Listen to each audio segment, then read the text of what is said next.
అదే RTV app వార్తల్ని క్షణాల్లో చదివే అవకాశం ఉంటుంది. ఒక న్యూస్ పేపర్, ఒక టెలివిజన్ ఛానల్ మీ చేతుల్లో ఎప్పుడూ ఉంటాయి. నమస్తే, వెల్కమ్ టు ఆర్టీవీ. నేను చంద్రశేఖర్.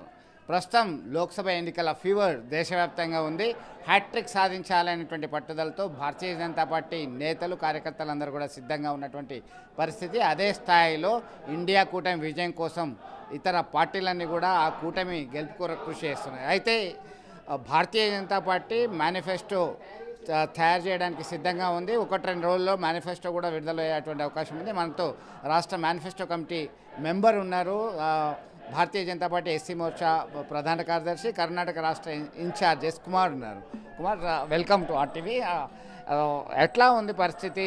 మీరు మేనిఫెస్టో కమిటీ రాష్ట్ర మెంబర్గా ఉన్నారు, ఏమేమి అంశాలు ఉండే అవకాశాలు ఉంటాయి? ముఖ్యంగా ఎన్నికల ముందు ప్రతిసారి ఏ పార్టీ అయినా కూడా ఒక వాగ్దాన పత్రాన్ని ప్రజల ముందు ఉంచుతుంది. అట్లాగే భారతీయ జనతా పార్టీ కూడా వాగ్దాన పత్రాన్ని ప్రజల ముందు ఉంచుతున్నది, అమలు చేస్తున్నది. గత 2 ప్రభుత్వాలు కానీ ఇప్పుడు రాబోయే ప్రభుత్వాన్ని కూడా అదే.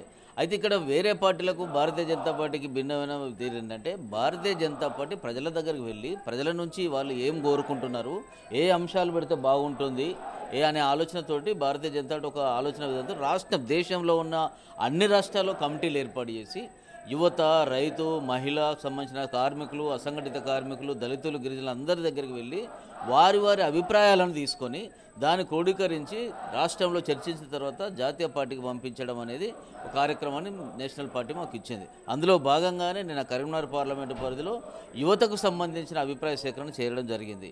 దీని తర్వాత రైతుకు సంబంధించిన అభిప్రాయ సేకరణ చేస్తాము, సింగరేణి ప్రాంతంలో కార్మికుల అభిప్రాయ సేకరణ చేస్తాము. ఇదన్నీ తర్వాత రాష్ట్ర పార్టీకి మేము నివేదిస్తాం.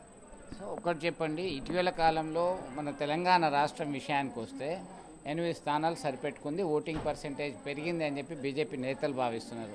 ఎంపీ ఎలక్షన్స్కి వస్తే ఏమైనా భిన్నమైన ఫలితాలు ఎక్స్పెక్ట్ చేస్తున్నారా? ఖచ్చితంగా నేను కూడా ఎమ్మెల్యేగా పోటీ చేశాను. ఎమ్మెల్యే పోటీ చేసిన సందర్భంలో ప్రచారానికి వెళ్ళినప్పుడు మామూలు రైతులు, ఎలాంటి సంబంధం లేని వ్యక్తులు, ప్రజలందరూ కూడా అక్కడక్కడ ఓపెన్గా చెప్పారు, బిడ్డ ఈసారి కొంచెం మీరు ఆలోచించండి, పెద్ద ఓటు మేము తప్పకుండా మీకు బీజేపీకి ఇస్తాం. దాని అర్థమైంది, ఇప్పుడు రాబోయే ఎన్నికల్లో భారతీయ జనతా పార్టీకి పేద ప్రజలందరూ కూడా నరేంద్ర మోడీ గారి నాయకత్వంలో ప్రభుత్వం రావాలనే కోరిక చాలామందికి ఉన్నది. వారందరూ కూడా భారతీయ జనతా పార్టీకి ఓటేయబోతున్నారు. మోడీ ఒకటి చెప్తున్నారు, ఇప్పటివరకు చూసింది 2 సార్లు 2.0, ఇది 3.0కి సంబంధించి, ఇది ట్రయల్ మాత్రమే చూశారంటున్నారు, అసలు కథ ముందుంది అంటున్నారు. ఏముండబోతుంది? ఇప్పుడు 2047లో మనకు 100 సంవత్సరాలు పూర్తి కాబోతుంది స్వాతంత్రం వచ్చి. నరేంద్ర మోడీ గారు ఏమో వికసిత సంకల్ప భారత్ ఉండాలని ఆలోచన. అంటే ఒకప్పుడు మన అండర్ డెవలప్మెంట్ కంట్రీ, మన దేశము పూర్తిగా ఎవరిని చెప్పినా కూడా అభివృద్ధి చెందుతున్న దేశము, లేకపోతే అభివృద్ధి చెందిన సరసన ఆలిన దేశాల మధ్యలో ఉన్న భారతదేశాన్ని 2047 కల్లా అభివృద్ధి చెందిన దేశాలలో సరసన నిలబెట్టాలనేది ఒక సంకల్పాన్ని నరేంద్ర మోడీ గారు తీసుకున్నారు.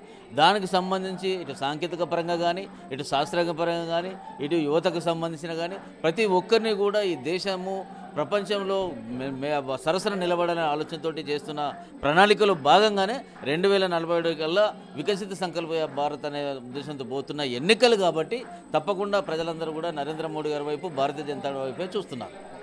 మొత్తం మీద ఒక ధీమా అయితే వారి మాటల్లోనే ఉన్నాము. ఇది రాబోయేది 2047ను దృష్టిలో పెట్టుకొని వికసిత్ భారత్ అనేటువంటి అంశము, యువత, రైతులు, అలాగే మహిళలు, శాస్త్ర సాంకేతిక రంగము, ఇవన్నీ అంశాలని క్రోడీకరించి మేనిఫెస్టోలో చేర్చేటువంటి అవకాశం ఉంది అనేటువంటి విషయాన్ని వివరిస్తున్నటువంటి పరిస్థితి. ఇది ఇక్కడ తాజా అప్డేట్. మరిన్ని వీడియోస్ కోసం ఛానల్ ని సబ్స్క్రైబ్ చేయండి, లేటెస్ట్ అప్డేట్స్ కోసం వాట్సాప్ ఛానల్ ని ఫాలో చేయండి, అండ్ లింక్ డిస్క్రిప్షన్ లో ఉంది.